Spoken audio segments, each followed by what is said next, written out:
প্রিয় শিক্ষার্থীরা, আশা করি ভালো আছো। আজকে আমরা পড়ব ইম্পারেটিভ সেন্টেন্সের ন্যারেশন। ইম্পারেটিভ সেন্টেন্সের ন্যারেশন। তো আমরা ইম্পারেটিভ সেন্টেন্সে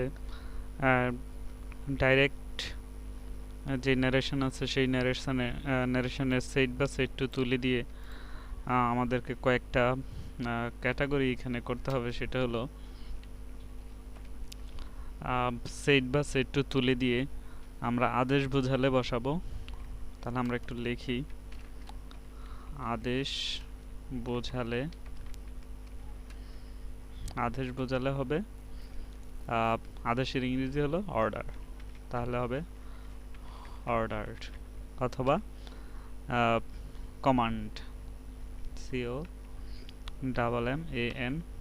COMMANDED, কমান্ডেড। আচ্ছা, এই একটা বিষয়। আর একটা বিষয় হলো আমরা এখন বি নাম্বার দিব। তাহলে আদেশ সেট বা সেট টু তুলে দিয়ে রিপোর্টিং ভার্ব সেট বা সেট টু তুলে দিয়ে আদেশ বোঝালে আমরা অর্ডারড বা কমান্ডেড বসাবো। তারপরে অনুরোধ বোঝালে তাহলে আমাদেরকে অনুরোধের ইংরেজি জানতে হবে। অনুরোধের ইংরেজি হলো রিকোয়েস্ট, REQUESTED। তাহলে আমরা লিখব রিকোয়েস্টেড। তারপরে আমরা চলে যাই সি নাম্বারে। আদেশ বোঝালে এটা, তারপরে অনুরোধ হলো ক্ষমা বোঝালে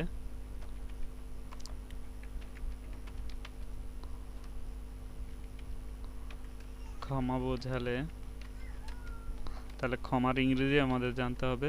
ক্ষমার ইংরেজি হলো বেগড, BEGGED। তারপরে আছে উপদেশ।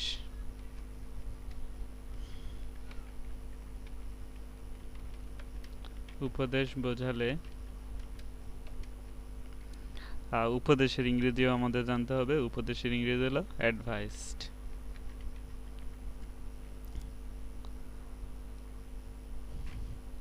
আর আমরা যদি দেখি যে ইম্পারেটিভ সেন্টেন্সটা দ্বারা কিছুই বোঝা যাচ্ছে না, কোনো কিছু না বোঝালে, স্বাভাবিক কোনো যদি কথা থাকে, তাহলে লিখে দিই কোনো কিছু না বোঝালে, অর্থাৎ আদেশ, উপদেশ, অনুরোধ, ক্ষমা এগুলো যদি না বোঝায় তাহলে স্বাভাবিক আমরা যে কাজটা করব সেটা হলো ওই তো সেট বা সেট টু তুলে দিয়ে আমরা যেই কাজটা করতাম অ্যাসার্টিভ সেন্টেন্সে সেটাই করব, টোল্ড। আচ্ছা, এটা করব। তারপরে আমরা আরেকটা জিনিস তোমাদের মনে আছে, সেটা হলো ইনভার্টেড কমা। কমা বা ঊর্ধ্বকমা যেটাকে আমরা বলি, সেই ইনভার্টেড কমা তুলে দিয়ে আমরা সেইখানে কি করব। তাহলে আমরা একটু লিখি, কমা এবং ঊর্ধ্ব কমা তুলে দিয়ে হবে কি হবে, টু হবে। কমা এবং ঊর্ধ্বকমা তুলে দিয়ে টু বসাবো, তারপরে মূল ভার্ব প্লাস বাকি অংশ।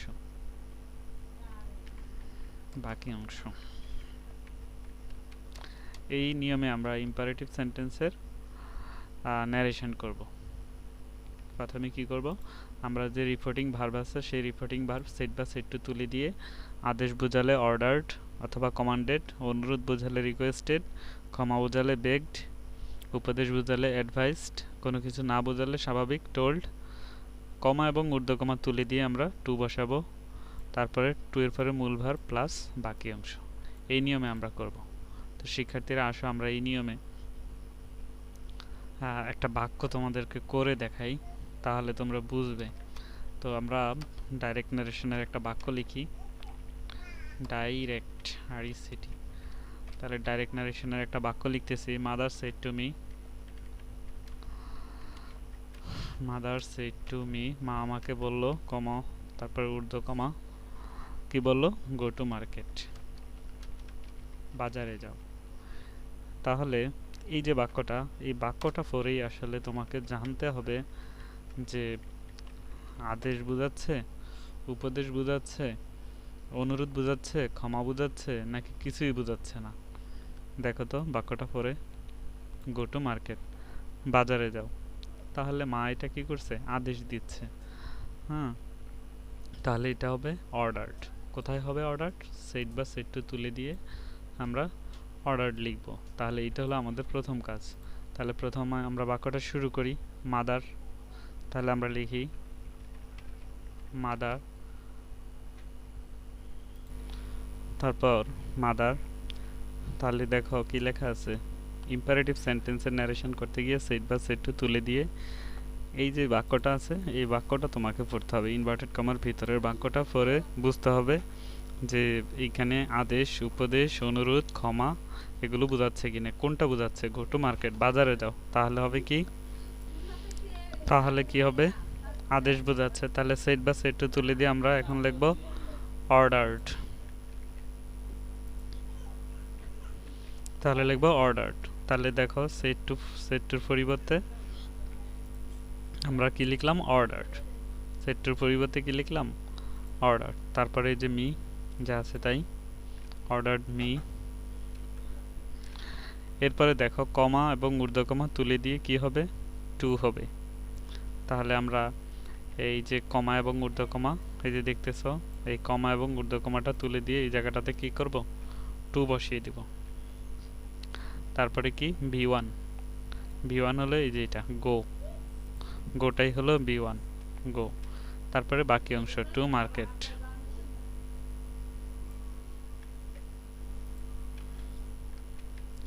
তাহলে উত্তর হয়ে গেল mother ordered me to go to market. পরিবর্তনটা ভালোভাবে খেয়াল করো, সেট টু হয়ে গেল অর্ডারড। কেন অর্ডার হলো? কারণ সেট বা সেট টু তুলে দিয়ে আদেশ বোঝালে অর্ডারড হবে। যদি অনুরোধ বোঝাতো তাহলে লিখতাম রিকোয়েস্টেড, ক্ষমা বোঝালে বেগড, উপদেশ বোঝালে অ্যাডভাইসড। আর যদি দেখতাম যে কোনো কিছু বোঝাচ্ছে না তাহলে টোল্ড লিখতাম। তো যেহেতু আদেশ বোঝাচ্ছে তাহলে লিখলাম সেট টু জায়গায় অর্ডারড, মি এর জায়গায় মি, কমা এবং ঊর্ধ্বকমা, এই যে দেখো কমা এবং ঊর্ধ্বকমা তুলে দিয়ে হবে টু। তাহলে এই যে কমা এবং ঊর্ধ্বকমা তুলে দিয়ে কি করলাম, এখানে টু বসিয়ে দিলাম। তারপরে যথারীতি ভি1, এই যে দেখো ভি1, এই যে ভি1টা। তারপরে বাকি অংশ, এই যে বাকি অংশ। আশা করি বুঝতে পেরেছো তোমরা। আসো আমরা আরেকটা উদাহরণ দেখি।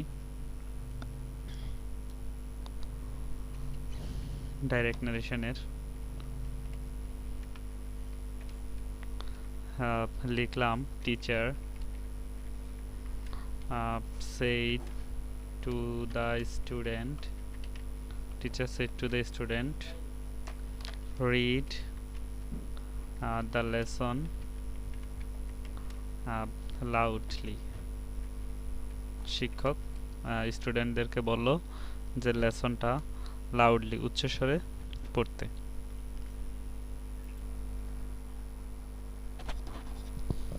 বলা আছে কি, teacher said to the student read the lesson loudly, অর্থাৎ লেসনটা উচ্চস্বরে পড়ো। তাহলে এই যে লেসনটা উচ্চস্বরে পড়ো, এইখানে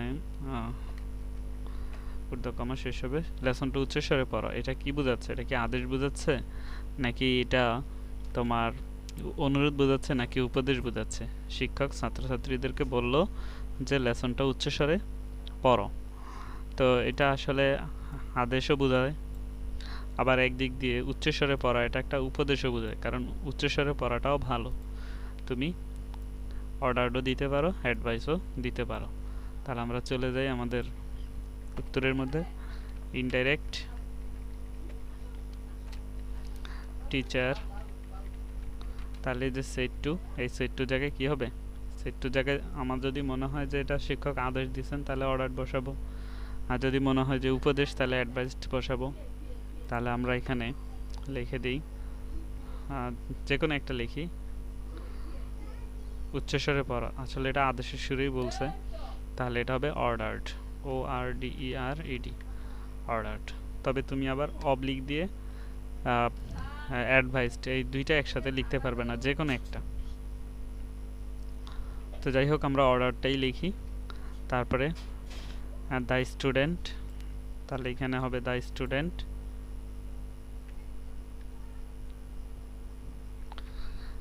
তারপরে কমা এবং ঊর্ধ্বকমা জায়গাটাতে তোমরা জানো 2 হবে, তাহলে আমরা এখানে লিখব 2। তারপরে 2 এর পরে কি v1, তাহলে v1টা কোনটা, এটাই তো রিড, তাহলে লিখব রিড। তারপর বাকি অংশ দ্য লেসন লাউডলি।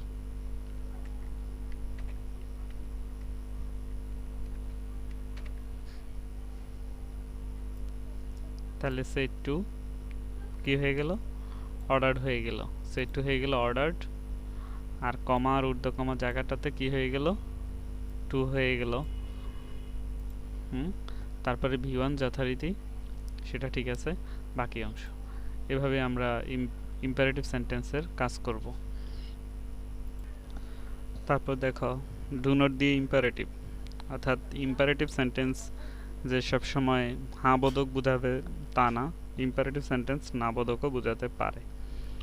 তো আমরা দেখি যে ইম্পারেটিভ সেন্টেন্স যদি ডু নট থাকে তাহলে আমরা কিভাবে করতে পারি। তাহলে আমরা একটা বাক্য লিখি তোমাদের জন্য। তো আমরা লিখি father said to me, father said to me comma ঊর্ধ্বকমা do not run in the sun, do not run in the sun, রৌদ্রে দৌড়াদৌড়ি করো না, রৌদ্রে দৌড়াদৌড়ি করো না। তো শিক্ষার্থীরা দেখো বাক্যটাতে কি রয়েছে, ডু নট রয়েছে।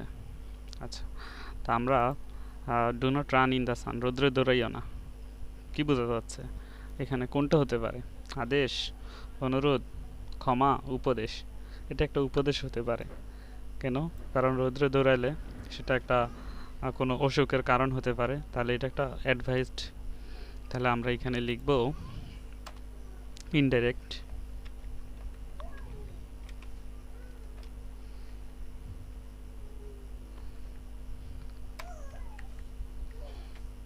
আমরা বলবো ফাদার সেট টু জায়গায় লিখবো অ্যাডভাইসড মি। আচ্ছা, এইখানে একটু দেখো, যদি ডু নট থাকে তাহলে আমরা যেটা করব, আগে তো আমরা যে কাজটা করতাম কমা এবং অর্ধকমা তুলে দিয়ে শুধু টু লিখতাম। নেগেটিভ হলে কি হবে জানো, নেগেটিভ হলে আমরা লিখব নট টু, টু ঠিকই লিখব, শুধু টু এর আগে দিয়ে নট টু। তারপরে বাকি যা আছে তা সেগুলো ঠিক থাকবে। তারপরে মূল ভার্ব থেকে বাকি অংশ, হ্যাঁ এই যে মূল ভার্ব থেকে বাকি অংশ।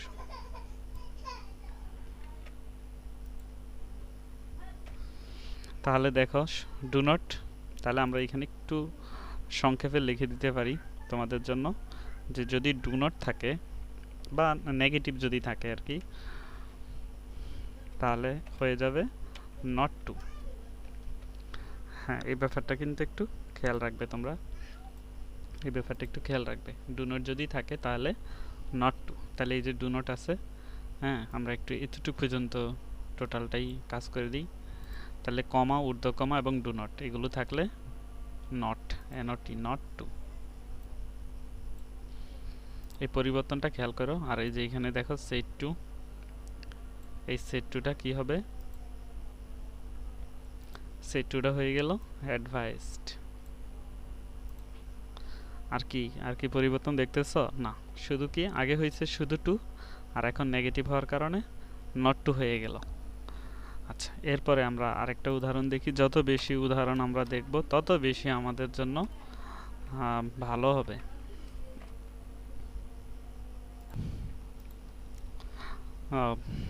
তো দেখো এটা আসলে নিষেধও বোঝানো যায়।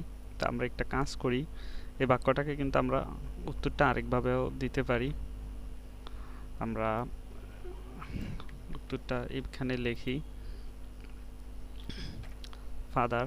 আমরা যদি বুঝি যে do not run in the সান, রৌদ্র দৌড়াইও না, এটা নিষেধ, তাহলে আমরা নিষেধের ইংরেজিটাও লিখতে পারি। তো শিক্ষার্থীরা নিষেধের ইংরেজি হলো ফরবেইড। ফরবেইড মূলত ফরবিড, যেহেতু সেট টু ফার্স্ট টেন্সে আছে, তাহলে আমরা এটাকে ফার্স্ট টেন্স করে দিলাম ফরবেড। ফাদার ফরবেড মি, যেহেতু ফরবেড ব্যবহার করছো, ফরবেড ব্যবহার করলে কিন্তু ফরবেড যেহেতু নিষেধ মানে না বোধক, তাহলে কিন্তু তুমি এখানে নট লিখতে পারবে না। এটা একটু খেয়াল রাখো। যদি ফরম্যাট ব্যবহার করো তাহলে টু লিখবে, আর যদি ফরম্যাট না লিখে অন্য কিছু লেখো, হ্যাঁ বোধক শব্দ লেখো, তাহলে নট টু লিখবে। এটা তোমার ইচ্ছা, তুমি এটা করতে পারো। আমরা এটা একটু আলাদা রেখে দিলাম, যে ফরম্যাট দিয়ে যদি আমরা করি তাহলে আমরা কি করতে পারবো না, নট টু লিখতে পারবো না। ফরম্যাট লিখলে নট টু আমরা লিখতে পারবো না।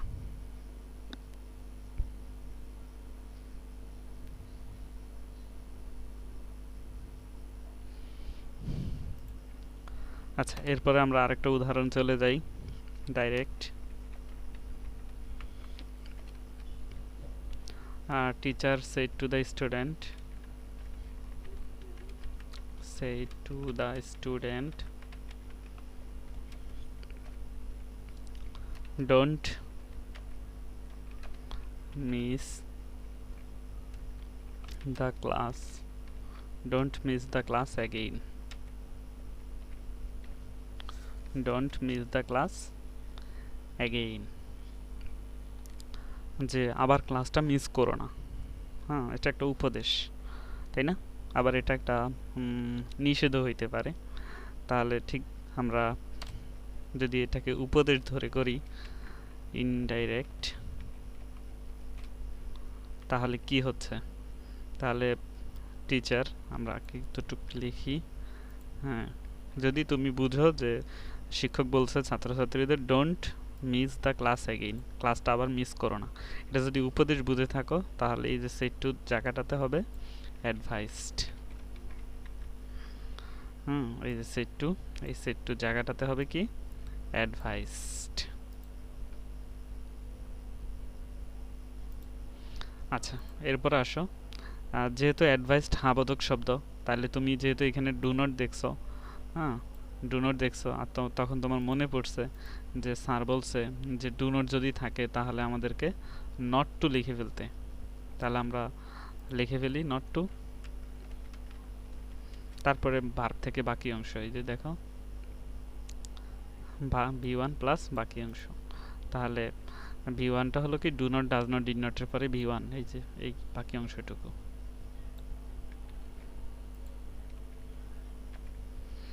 The teacher advise the student, তাহলে আমরা এই যে এখানে কমা, ঊর্ধ্বকমা এবং ডু নট এই জায়গাটাতে লিখলাম নট টু,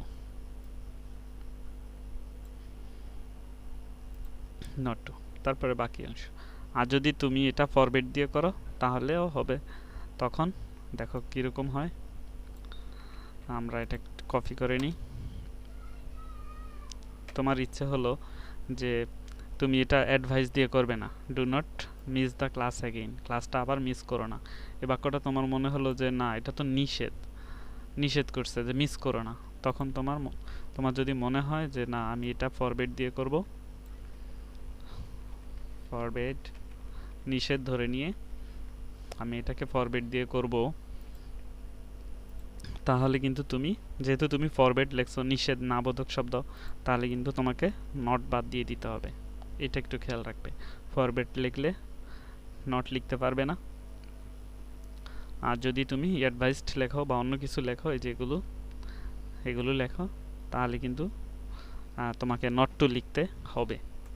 তো আশা করি শিক্ষার্থীরা তোমরা বুঝতে পারতেছো। এরপর আমরা আরেকটা বিষয়ে একটু তোমাদের মনোযোগ আকর্ষণ করি, সেটা হলো নেভার, NEVER, নেভার দিয়ে ইম্পারেটিভ, নেভার দিয়ে imperative.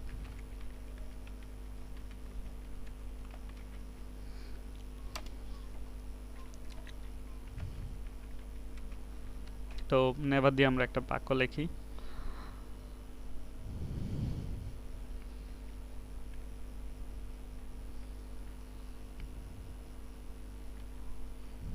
teacher said to the student, কমা ঊর্ধ্বকমা, শিক্ষক ছাত্রছাত্রীদেরকে স্টুডেন্টস ছাত্রছাত্রীদেরকে বলল, কি বলল, never, NEVER, never loose hearted, কখনো হীনবল হয়েও না, মানে বল হারাবে না। আচ্ছা, তাহলে বাক্যটা তোমরা দেখতেছো নেভার, ইয়েস। নেভার শব্দটা আসলে কিন্তু না বোধক। হুম নেভার যদি থাকে তাহলে ইনভার্টেড কমা তুলে দিয়ে নেভার টু বসাবে। হ্যাঁ আচ্ছা, তাহলে আমরা এখানে লিখে দিই। তাহলে never equal to NEVER, never equal to never to. Never to যেমন তুমি ডু নট ছিল তাই নট টু লিখছো, এই যে ডু নট ছিল তাই নট টু লিখছো, ঠিক তেমনইভাবে তুমি যদি নেভার থাকে তাহলে লিখবা নেভার টু।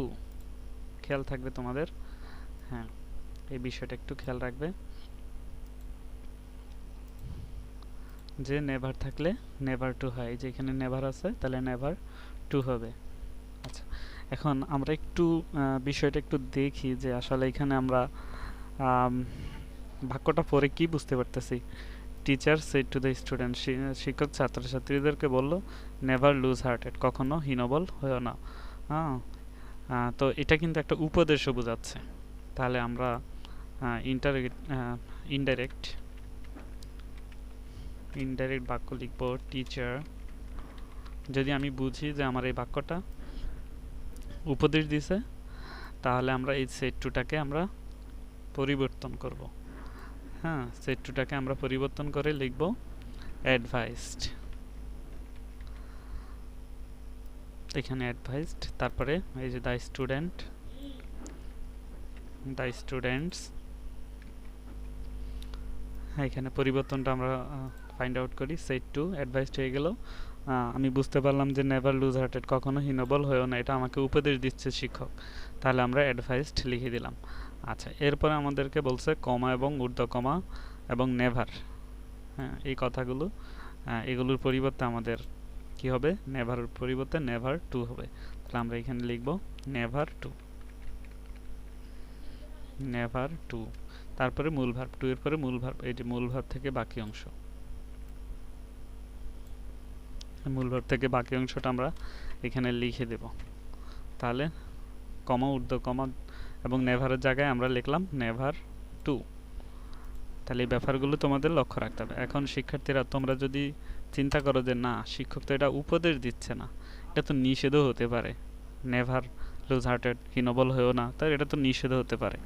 হ্যাঁ তোমরা যদি এটা ফরওয়ার্ড দিয়ে করো তাহলে কিন্তু পরবর্তীতে তোমাদের যেই কাজটা করতে হবে, তাহলে দেখো আমরা লিখি, আমরা এটা কপি করে নিই, কারণ পুরোটা তো একই রকম হবে, প্রায় কিছু অংশ পরিবর্তন হবে। আচ্ছা, তোমার মনে হচ্ছে যে শিক্ষক এটা নিষেধ করতেছে, নেভার লুজ হার্টেড নিষেধ করতেছে, তাহলে তুমি এই যে সেট টুর পরিবর্তে তুমি এখানে ফরওয়ার্ড দিতে পারো। ফরওয়ার্ড নিষেধ, ফরওয়ার্ড অর্থ নিষেধ করা, তাহলে তুমি এটা নিষেধ দিতে পারো। আচ্ছা, এখন যদি নিষেধ দিয়ে ফেলো তাহলে তো যেহেতু নিষেধ না বোধক, তাহলে তো তুমি আবার এখানে নেগেটিভ করতেছো, তাহলে ডাবল নেগেটিভ তো করা সম্ভব না। তাহলে তোমাকে করতে হবে কি, এটার হাঁ বোধক করে দিতে হবে। নেভারের হাঁ বোধক হলো ইভার, অর্থাৎ আমরা এখানে নেভার টু এর জায়গায়, এই নেভার টু এর জায়গায় লিখবো ইভার টু।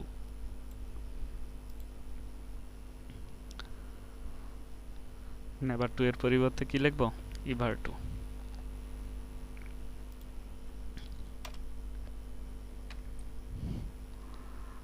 ইম্পারেটিভ সেন্টেন্সের পরিসরটা একটু বড়, এরপর আমরা দেখি প্লিজ বা kindly the imperative sentence.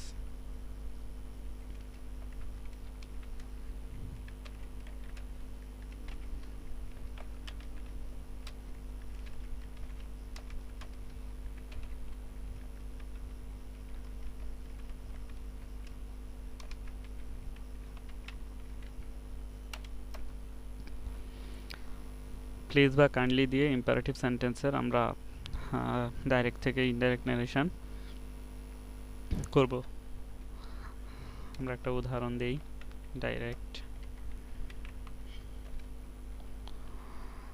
He said to me,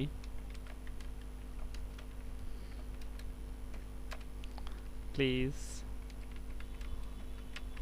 lend me some money.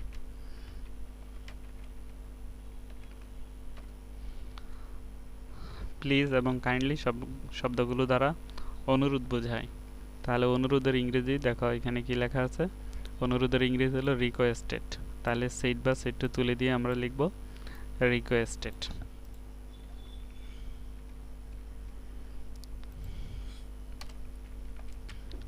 Indirect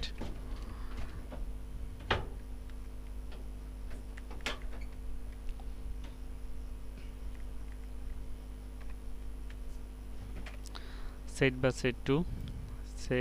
বা সেট টু তুলে দিয়ে আমরা লিখব রিকোয়েস্টেড, REQUESTED, রিকোয়েস্টেড। কেন? প্লিজ শব্দটা দ্বারা অনুরোধ করা বোঝায়, তাই সেট টুর পরিবর্তে আমরা লিখব রিকোয়েস্টেড। আচ্ছা, তারপরে যথারীতি তোমরা যেটা জানো সেটা হলো ইম্পারেটিভ সেন্টেন্সে কমা এবং ঊর্ধ্ব কমার মধ্যে সাধারণত বসে হলো টু।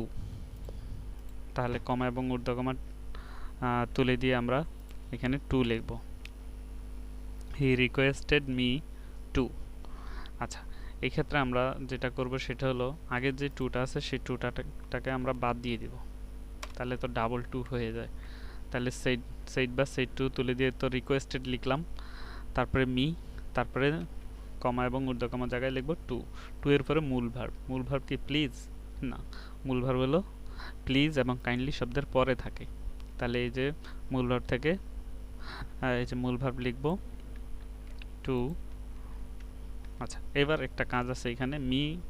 মি হলো অবজেক্ট, এই মি হলো ফার্স্ট পারসন রিপোর্টিং, এই যে রিপোর্টিং ভার্ব সেট টু এর সাবজেক্ট অনুসারে পরিবর্তন হবে। যেহেতু মি এখানে অবজেক্ট, তাহলে মি যেহেতু হি অনুসারে পরিবর্তন হচ্ছে, তাহলে হি এর অবজেক্ট হলো হিম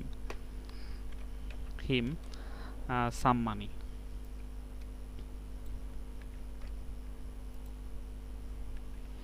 হি requested me to lend him some money. তাহলে বিষয়গুলো ঠিক আগের মতোই ছিল, শুধুমাত্র আমরা এটা বুঝবো যে প্লিজ বা কাইন্ডলি দিয়ে যদি থাকে তাহলে আমরা সেট বা সেট টু জায়গায় কি করব? রিকোয়েস্টেড করব। হ্যাঁ, সেট বা সেট টু জায়গায় রিকোয়েস্টেড করব কখন? প্লিজ অথবা কাইন্ডলি শব্দটা থাকলে। এই যে প্লিজ অথবা কাইন্ডলি শব্দ থাকলে আমরা সেট বা সেট টু জায়গায় বলবো রিকোয়েস্টেড, আর কমা ঊর্ধ্বকমার জায়গায় আগের মতোই টু বসাবো। আর প্লিজ বা কাইন্ডলি শব্দ অ্যাসার্টিভ সেন্টেন্সে আসবে না, কারণ প্রশ্ন যে বাক্যেই থাকুক না কেন উত্তর হবে কি? অ্যাসার্টিভ। উত্তর হবে অ্যাসার্টিভ। এরপর শিক্ষার্থীরা আজকে আমরা এতটুকুই থাকুক আলোচনাটা, কারণ ইম্পারেটিভ সেন্টেন্সটি একটু বড় আছে, তো ইম্পারেটিভ সেন্টেন্সের বাকি আলোচনাটা আমরা আগামীকাল শেষ করব। তোমরা ভালো থেকো, আল্লাহ হাফেজ।